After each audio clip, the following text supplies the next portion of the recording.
The biodome's artificial sun cast long shadows across the medical bay as Lisa adjusted the neural interface on the small Keshari's skull. The cub, no more than 4 solar cycles old, lay motionless on the surgical table, his tawny fur matted with dried blood around the spinal port she'd installed 3 weeks ago.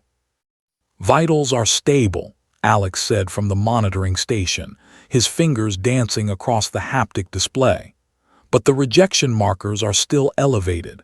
His immune system is fighting the cybernetics." Lisa didn't look up from her work. Her hands, steady despite 40 hours without sleep, made microscopic adjustments to the quantum processor embedded in the cub's spine.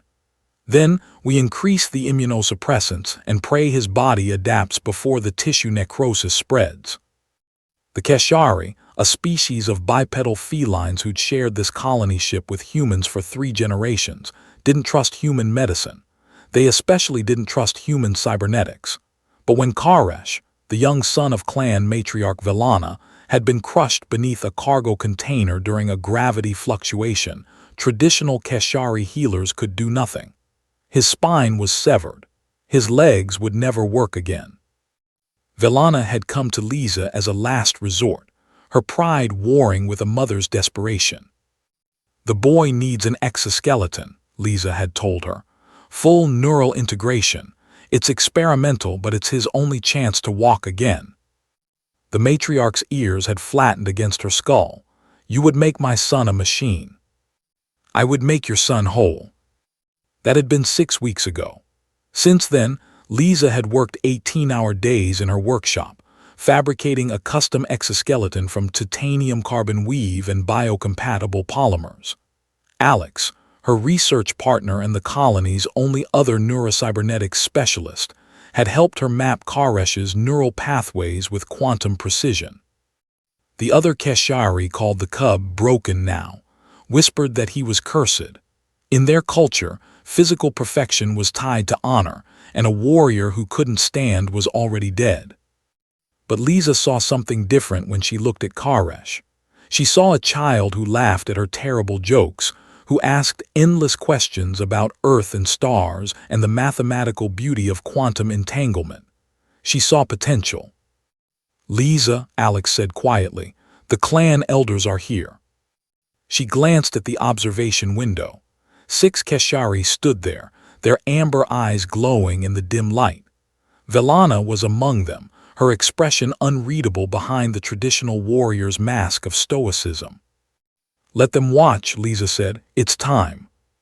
She pulled up the exoskeleton's control interface on her neural implant. The armor was a masterwork of engineering, lightweight servos at every joint, myoelectric sensors that would read Karesh's muscle impulses, and a quantum processor powerful enough to translate neural signals into movement with 0 latency. But the real innovation was the adaptive AI she'd coded into its core. It would learn from Karesh, grow with him, become an extension of his body rather than a replacement. "Karesh," she said softly in Keshari, a language she'd spent 3 years learning, "can you hear me?" The cub's eyes fluttered open. "Dr. Lisa, we're going to put on your armor now. It might feel strange at first." "Will it hurt?" She smiled. "Not if I did my job right." Alex brought the exoskeleton over on a grav cart. It gleamed under the medical bay's lights, form-fitted to Karesh's small frame. Lisa and Alex worked together, attaching each piece with practiced precision. The spinal interface locked into place with a soft click. "Initializing neural handshake," Alex announced. Lisa watched the monitors as the quantum processor came online. Billions of synaptic connections formed in microseconds, the AI learning Karesh's neural architecture, mapping every pathway, every impulse. The cub gasped, his eyes went wide. "Karesh, talk to me." I can feel my legs again," he whispered. "Not real feeling, but something like they're there." "That's the neural feedback from the exoskeleton. Your brain is learning to recognize it as part of you." She took his small, clawed hand. "Now comes the hard part. I want you to try to stand." Fear flickered across his feline features. What if I fall? Then I'll catch you, always. Karesh took a shaky breath.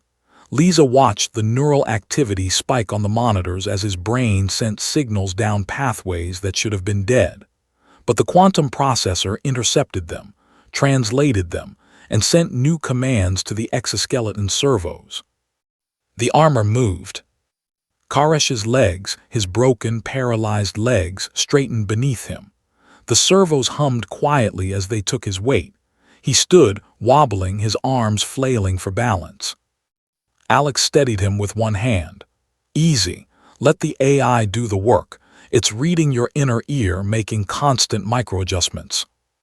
One step, then another. Karesh walked across the medical bay, his movements growing smoother with each meter. The adaptive AI was learning at an exponential rate, fine-tuning its responses to his neural patterns. In the observation window, Velana pressed her hand against the glass. The other elders stood frozen, witnessing what they'd believed impossible. I'm walking, Karesh breathed, wonder in his voice. I'm really walking. Lisa felt tears sting her eyes. Yes, you are. The following weeks transformed the colony. Karesh trained with his exoskeleton every day, growing stronger, faster. The adaptive AI learned his fighting style as the other cubs taught him traditional Keshari combat forms. Within a month, he was sparring with warriors twice his size. The whispers changed. Broken became blessed. The human doctor who'd given their cub back his legs became something more than human in their eyes. Then came the day the pirates attacked. The colony ship Endeavor had been in deep space for 70 years, a self-contained ecosystem of 15,000 souls. They'd always known raiders were a possibility, but the vastness of space had seemed protection enough. Until 3 ships dropped out of quantum slipstream right on top of them. Alarms screamed through the corridors. Alex burst into Lisa's workshop, his face pale. We're being boarded. Security is trying to hold them at airlocks 7 and 12, but they're cutting through. Lisa grabbed her emergency kit. Where's Karesh? With his clan, Lisa the Keshari are mobilizing, all of them. They ran through the corridors, joining the flood of colonists heading to secure zones. But when they reached the Keshari habitat ring, Lisa stopped dead. The entire clan stood in formation. 300 warriors in ceremonial armor, blades gleaming, energy weapons charged. And at their front stood Karesh, his exoskeleton now painted with clan markings in silver and gold. Velana approached Lisa, her movement a predator's grace. She placed one clawed hand on Lisa's shoulder.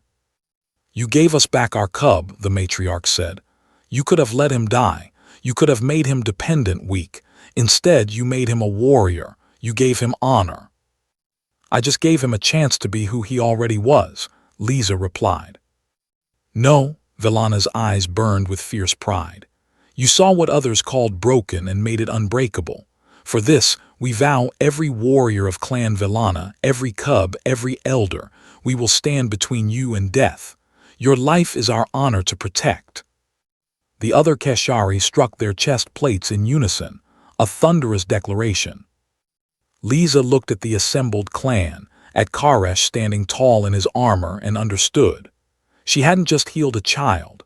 She'd proven that brokenness was an illusion, that with science and compassion and stubborn refusal to give up, anything could be overcome. Then let's go remind those pirates why they should have stayed in whatever hole they crawled from, she said. The battle was brief and brutal. The Keshari fought with a fury the pirates had never encountered, and at the center of the storm was a small cub in gleaming armor, moving with superhuman speed and precision. His exoskeleton's AI had learned not just to walk, but to fight, to dance through combat like death given form. When it was over, the pirates fled, leaving their dead behind. Karesh found Lisa in the aftermath, his armor scorched but intact.